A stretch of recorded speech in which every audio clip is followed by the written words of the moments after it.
سب سے پہلی سنت، بنیادی سنت، جس سنت کے پر تمام دروازے کھلتے چلے گئے عوامر احکامات کے اور دین کے، وہ ایمان کی دعوت تھی۔ آپ نے کہا قل لا الہ الا اللہ، لوگوں کے سمجھ میں آئے، بہت طرح طرح کے، خود گھر کے لوگوں نے بہت سکھایا سب کچھ، لیکن پورا یقین۔ اسی لیے ایک مرتبہ صاحبزادی حضرت فاطمہ رضی اللہ تعالیٰ عنہ رو رہی تھی، ابا جی یہ کسریٰ اور قیصر کیسے اپنی راحتوں میں اور کیسے اپنے، اور آپ چٹائی پر، اور اس پر بھی آپ کے جسم مبارک پر چٹائی کے نشانات۔ حضور اکرم صلی اللہ علیہ وسلم فرمایا بیٹی رو مت، تمہارا باپ وہ دین لے کر آیا ہے اللہ سے کہ پھر وہ نعمتوں کے، رحمتوں کے، تائیدوں کے، برکتوں کے، آخرت کے کو بڑے بڑے وعدے دنیا میں بھی اس کے دروازے کھل جائیں گے۔ بہرحال میں نے عرض کیا کہ 4 مسئلے ہیں: امن، روزی روزگار، آپس کی محبتیں، اور مرنے کے بعد کی ہمیشہ کی زندگی کی راحت۔ اللہ اکبر! ایمان کا کلمہ بہت مختصر، لا الہ الا اللہ محمد الرسول اللہ، لیکن سبحان اللہ کیا کرے، تمام بشریت کے، قیامت تک آنے والے تمام انسانوں کے ان 4 مسائل کا حل آپ کے اس پہلی آواز کے اور پہلی دعوت کے کلمے موجود۔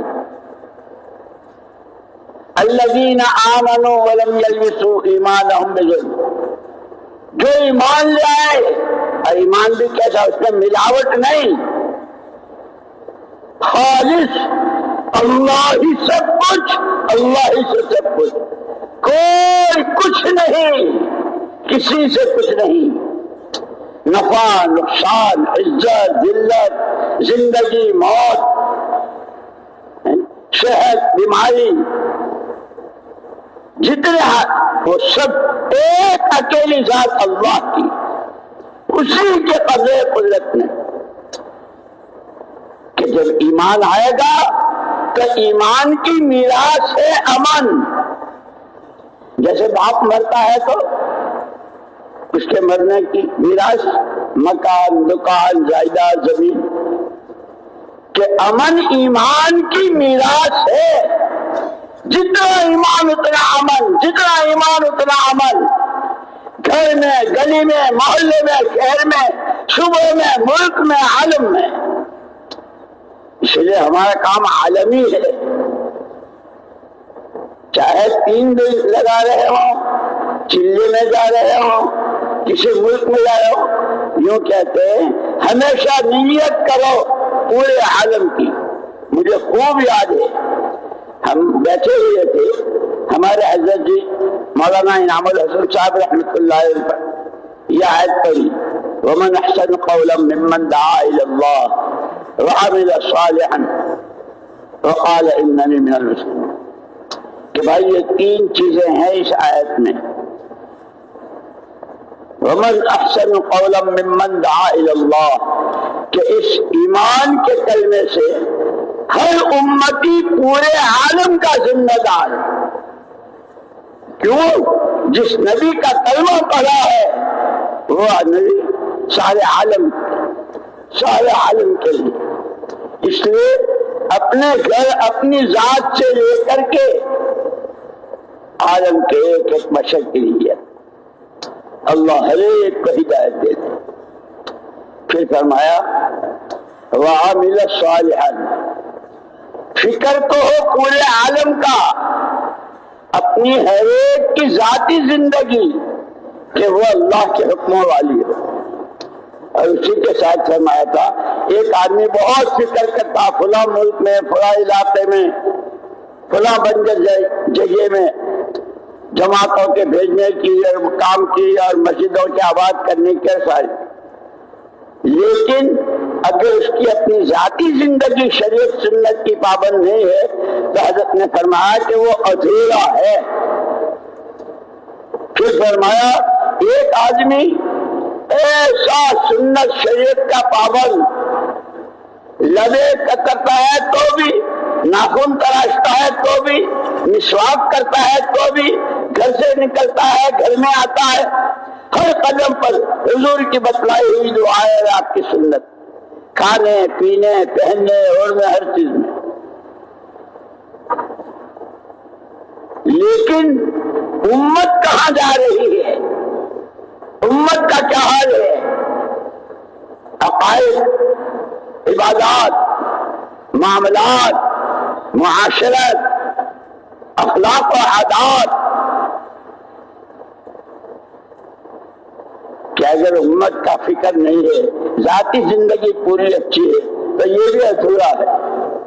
پھر عجیب بات فرمائی، جس خوش قسمت کو اللہ پاک کے دونوں دولتیں دے دے، اس لیے ہمارا یہ مجمع جتنا بھی ہو، ہمارا تو یہ کام پورے عالم کی نیت سے اور سب سے پہلے اپنے بارے میں، اللہ میری اصلاح فرما دے، میری تربیت فرما دے، مجھے اپنا سچا بندہ بنا لے۔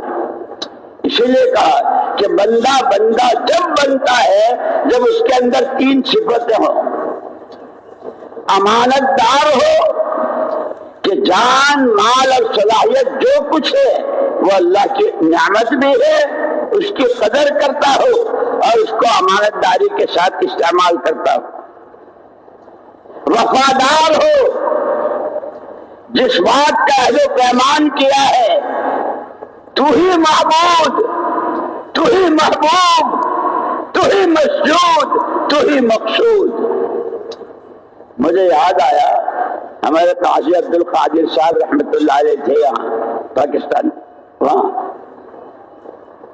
ایک دفعہ مجھ سے خواب میں فرمایا، آجا میں تجھے بیعت کر لوں، اور پھر خواب میں فرمایا سجدے میں 300 مرتبہ انت معبودی، انت محبوبی، انت مسجودی، انت مقصودی، یہ کہا کرو، اللہ کا تعلق، اللہ کی محبت آئے گی۔ خیر، تو سب سے پہلے ایمان کی دعوت، اس میں کسی طرح کی کوئی ملاوٹ نہ ہو، اسی لیے کہا الذین آمنوا ولم یلبسوا ایمانہم بظلم۔ ظلم کس کو کہتے ہیں؟ چیز کو غیر جگہ میں غیر محل میں استعمال کرنا۔ یہ چشمہ ہے آنکھوں پر لگانے کے لیے تاکہ دیکھے، پیر پر رکھ دیا کہ چشمے پر ظلم ہوا۔ ایمان خالص، اللہ ہی سب کچھ، اللہ ہی سے سب کچھ، کسی طرح کی کوئی ملاوٹ نہیں۔ اسی لیے ایک مرتبہ ایک صحابیہ رضی اللہ تعالیٰ عنہ بہت بے چین، بہت پریشان اور طرح طرح کی گھبراہٹ، حضور اکرم صلی اللہ علیہ وسلم نے ان کو یہ کلمات سکھائے، اللہ اللہ ربی، اللہ اللہ ربی لا اشرک بہ شیئا۔ یہ پڑھتے رہیے، دل میں سکون آئے گا۔ یہ ہماری سب کی رہبری ہے، ہماری سب کے لیے تعلیم ہے۔ مولوی صاحب بہت بے چینی رہتی ہے، بہت گھبراہٹ رہتی ہے کہ کہا کرو اللہ اللہ ربی لا اشرک بہ شیئا۔ تو سب سے پہلے پوری دنیا کے امن و امان کا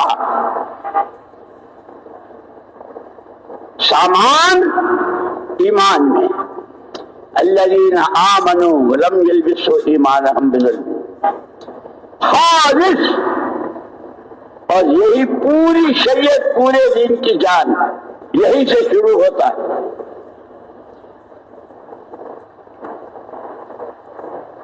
امن ایمان کی میراث، روزی روزگار، وَلَوْ أَنَّ أَهْلَ الْقُرَىٰ آمَنُوا وَاتَّقَوْا، بستیوں میں رہنے والے، گاؤں میں رہنے والے، آبادیوں میں رہنے والے اگر دو کام کر لیں، اللہ کی ذات و صفات پر ایمان اور اس کا خوف، اس کا ڈر، تو نہ روٹھے تیرا رٹنا ہے غضب، تو نہ روٹھے تیرا رٹنا ہے غضب۔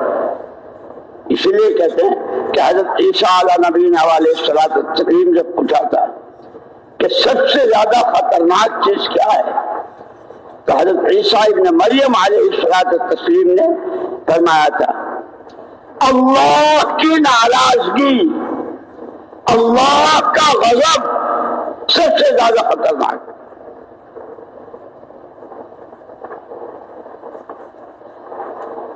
کہ امن اللہ کی ذات و صفات پر ایمان، تاجر ہوں، کاشتکار ہوں، مالدار ہوں، کہیں رہتے ہوں، کچھ کرتے ہوں، ہر ایک کی جان، مال، عزت، آبرو، آل، اولاد، اس کی دنیا بھی اس کی آخرت بھی، سب امن، ایمان، روزی روزگار۔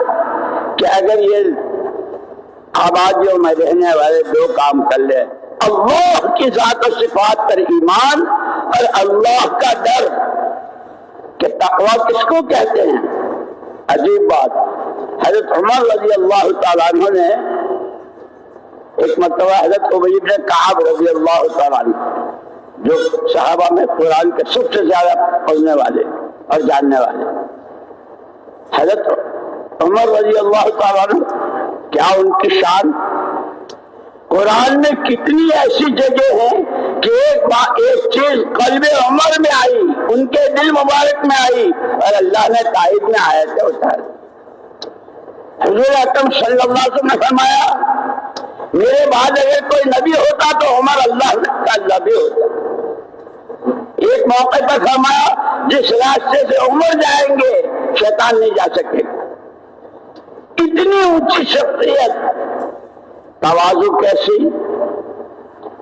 حضرت ابی بن کعب رضی اللہ عنہ سے پوچھ رہے ہیں بھائی یہ قرآن میں اتق اللہ اتق اللہ اتق اللہ، اللہ سے ڈرو اللہ، یہ تقویٰ ہے کیا؟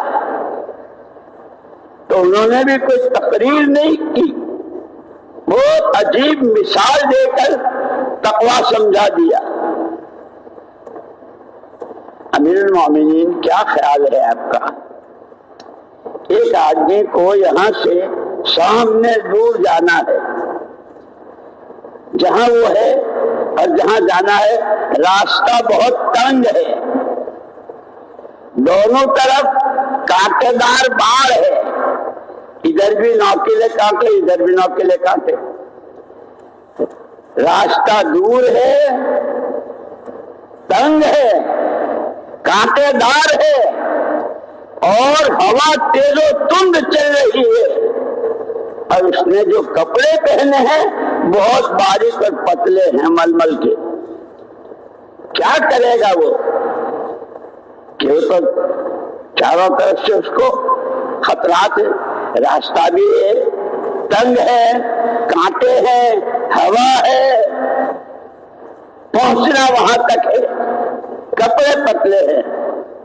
کیونکہ جس کی یہ حالت ہو وہ جس طرح اپنے ان کانٹوں سے بچنے کے لیے، کپڑوں کے پھنسنے سے بچنے کے لیے، اپنا راستہ چلتے ہوئے منزل تک پہنچنے کے لیے جس طرح وہ چاروں طرف سے اپنے آپ کو سمیٹے گا، یوں کہ یہ خواہشات، یہ اللہ کی نامرضیات، یہ اللہ کو ناراض کرنے والے کام، یہ لایانی، یہ بیکار باتیں گھروں میں، مردوں میں، عورتوں میں، تاجروں میں، گاہکوں میں، عوام میں، خواص میں، کہ سب اپنے آپ کو ان ساری چیزوں سے اپنے آپ کو بچاتے ہوئے آخرت کو سامنے رکھ کر کہ جانا وہاں ہے، آخری منزل وہ ہے۔ خطرہ بہت ہے، ہوا بہت تیز، اور خواہشات کی ہوا کیسی، روز نئی نئی خواہشات، کہ آج تک کسی کی پوری نہیں ہوئی ہے۔ اس لیے کہ خواہشات پورا کرنے کی جگہ اللہ نے دنیا کو بنایا نہیں ہے، یہ تو احکامات کے پورا کرنے کی جگہ ہے، خواہشات کے پورا کرنے کی جگہ آخرت میں جنت ہے۔ ان الذین قالوا ربنا اللہ ثم استقاموا تتنزل علیہم الملائکۃ الا تخافوا ولا تحزنوا وابشروا بالجنة التي كنتم توعدون نحن اولیاؤکم فی الحیاۃ الدنیا وفی الآخرہ ولکم فیہا ما تشتہی انفسکم۔ جن کی تمام چاہتوں کے پورا کرنے کی جگہ جنت، دنیا احکامات کے پورا کرنے کی جگہ، یہاں حکم ہے وہاں خواہشات۔ اسی لیے مولانا یوسف صاحب رحمۃ اللہ علیہ ایک بات عجیب فرمایا کرتے تھے، ہم حالات کے بندے نہیں ہیں، حالات تو بدلتے رہتے ہیں، کبھی